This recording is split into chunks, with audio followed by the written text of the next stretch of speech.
Olha aí, pessoal, rolou mais um esporro no gabinete ministerial do Lula. O Molusco em pessoa deu uma chamada pública na frente de um monte de gente, foi parar nas redes sociais, é claro, né? No senhor Fernando Haddad e também no Geraldo Alckmin, sim, no vice-presidente. Pois é, o cara lá também é ministro do Lula, não sei se você lembra, né? Por ocasião aqui do lançamento desse programa Acredita, um programa de crédito, eu vou dedicar um vídeo exclusivo a esse tema aqui, mas então, por ocasião desse evento de lançamento, o Lula aproveitou para chorar as suas mágoas, dar uma chamada pública nos seus ministros, e podemos ver como o Fernando Haddad parece muito contente aqui nessa foto, nessa imagem, com o esporro público que ele levou do Lula aqui, né? E é aquela história, quando o chefe distribui esculacho para todo mundo, xinga todo mundo, fala que todo mundo está trabalhando errado, muito provavelmente ele que é um chefe muito do bosta, né?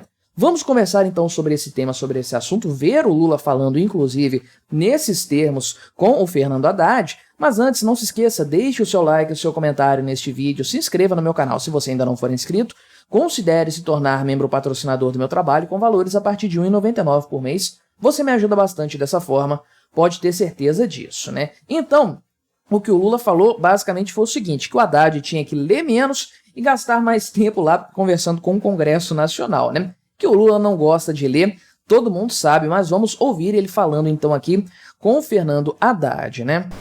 Num país em que o partido do presidente só tem 70 deputados em 513, só tem 9 senadores em 81. Isso significa que o Alckmin tem que ser mais ágil, tem que conversar mais, o Haddad tem que, sabe, ao invés de ler o livro, ele tem que perder algumas horas conversando no Senado, na Câmara. O Wellington, o Rui Costa passa uma parte do tempo conversa com bancada A, com bancada B. É difícil, mas a gente não pode reclamar, porque a política é exatamente assim. Ou você faz assim, ou não entra na política. Então, né, Lula aí ficando revoltadinho porque ele não tem apoio no Congresso Nacional. Sim, a gente sabe disso já há algum tempo, né, que ele realmente está muito enfraquecido no Congresso Nacional e ele está colocando a culpa no seu gabinete ministerial e não é a primeira vez que isso acontece, né. Então, esse lançamento do evento foi hoje, no dia que eu estou gravando esse vídeo aqui, né, dia 22 de abril, segunda-feira. Eu já tinha mencionado, en passant, essa questão do programa Acredita aqui, que deveria ter sido lançado na segunda-feira passada, só que o projeto chegou para o Lula não gostou do que foi apresentado, provavelmente achou que os juros estavam muito altos, a linha de crédito não estava muito boa, mandou isso voltar para trás lá e ser reestabelecido. Agora o novo programa foi apresentado então no dia de hoje. O Lula aproveitou esse embalo, essa oportunidade para dar uma chamada pública nos seus ministros aqui, né? Com especial destaque, é claro, para o Fernando Haddad, que,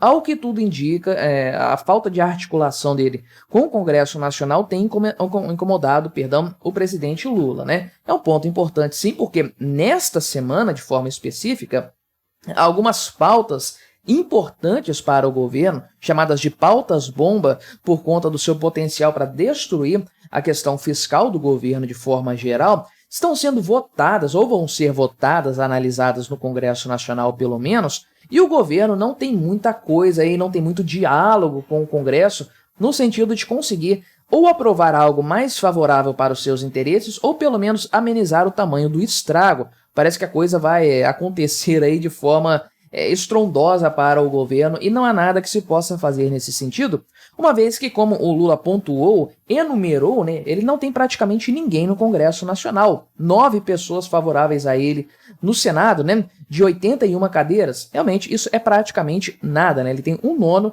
do Senado Federal, não consegue aprovar nada ali definitivamente. E na Câmara dos Deputados, exatamente a mesma coisa, sendo que, né, em outras circunstâncias eu já falei aqui no canal, ele sequer consegue o apoio de todo mundo da base dele. Tem gente que vota contra ele, inclusive em temas importantes de forma geral, né? Então, essa chamada pública aqui vem logo na sequência daquela reunião de emergência, né, para apagar o fogo que o Lula convocou na semana passada. Inclusive, o Fernando Haddad voltou dos Estados Unidos de forma antecipada, ele ia continuar lá mais um tempo, naquela reunião do pessoal da COP lá e tudo mais.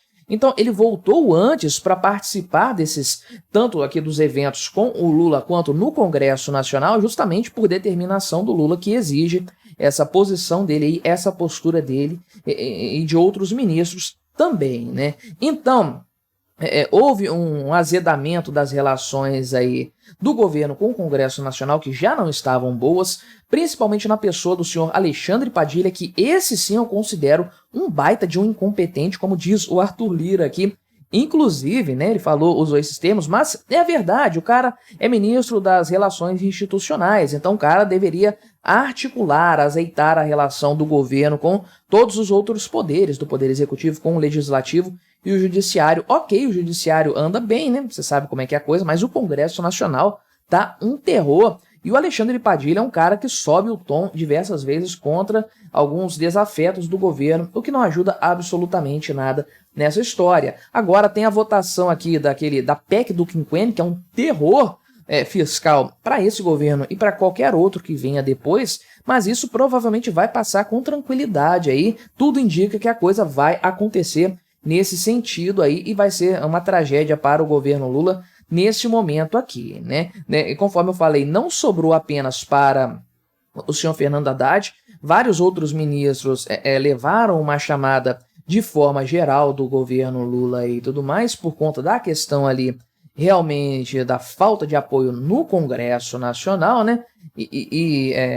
Tem esse programa aqui agora, né? Esse Acredita é uma medida provisória que vai circular no Congresso, tem que ser aprovado em até 4 meses para continuar vigorando. O governo nem sabe se isso vai ser mantido no final das contas, né? Ele falou aqui também sobre o Geraldo Alckmin, né? Falou que ele tem que ser mais ágil, tem que conversar mais. Depois veio aquela citação que nós ouvimos aí, né? Sobrou pro Wellington Dias, que é ministro lá do Desenvolvimento Social, né? O Rui Costa, que é o ministro da Casa Civil, né? Foram citados nominalmente aí, né? E deu uma chamada mesmo dizendo o seguinte, que se eles não querem jogar esse jogo, nem deveriam estar na política no final das contas aí, né? Agora, o grande ponto realmente né, a grande questão.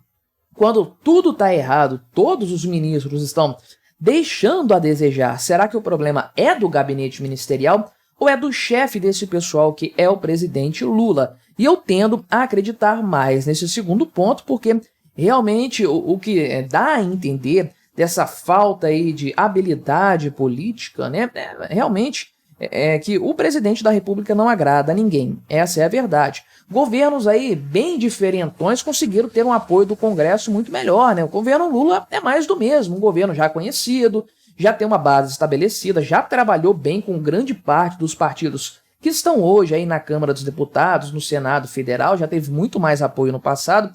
Ok, apoio comprado, né? Mas já teve, articulou melhor no passado. Essa é a verdade. Nunca foi tão ruim quanto ele é agora. E aí fica a questão, por que o Lula não consegue agir dessa forma, né? Bem, o Lula trabalhou décadas a fio, pode-se dizer assim, no objetivo de destruir a sua própria base, porque o cara tem mania de perseguição.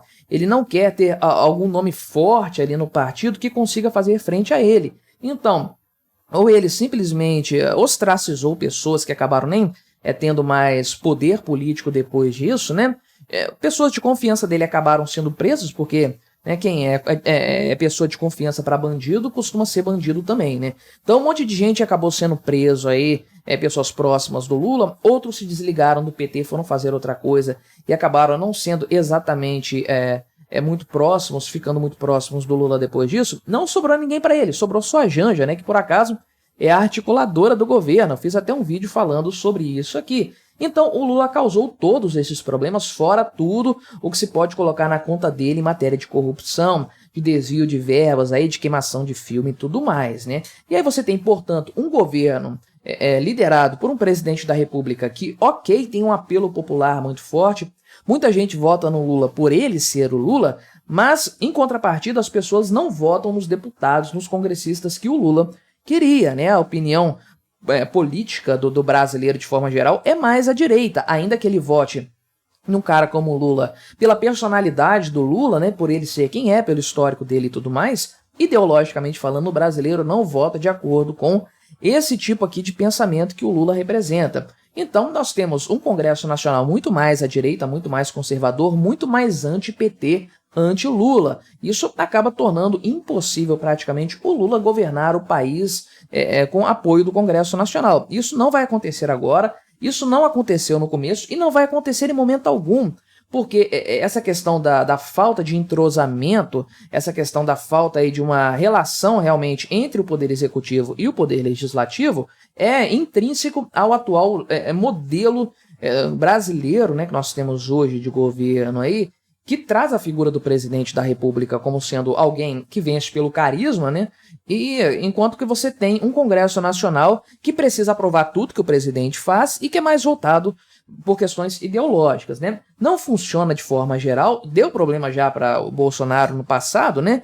Mesmo com um Congresso muito mais próximo das ideias dele, e agora, quando há esse choque total de ideologias, realmente não há qualquer tipo de diálogo, não há qualquer tipo aqui de estrutura entre o governo do Lula e entre o Congresso Nacional. Não tem ministro que faça milagre nesse sentido, o Fernando Haddad tem plena consciência disso, que não importa o que ele diga, o pessoal não vai aceitar o que o Lula está impondo, porque isso vai representar mais imposto, vai representar uma economia mais travada, mais dinheiro nas mãos do governo aí para ser gasto aí de forma completamente descompromissada com as intenções do próprio Congresso Nacional, enfim, né? Não dá para se chegar a nenhum acordo nesse sentido. O Lula pode espernear o quanto ele quiser, cobrar os seus ministros, mas esse cenário aqui é irreversível, né? O que resta dessa história aqui é apenas aquela lembrança, né? Agora nós nos recordamos, às vezes a gente esquece disso, de que o Lula realmente não é muito fã de leitura, ele não gosta muito de ler, né? Mas o que você achou dessa história? Colabore com o nosso debate, deixe o seu comentário, se inscreva no meu canal se você ainda não for inscrito e até a próxima.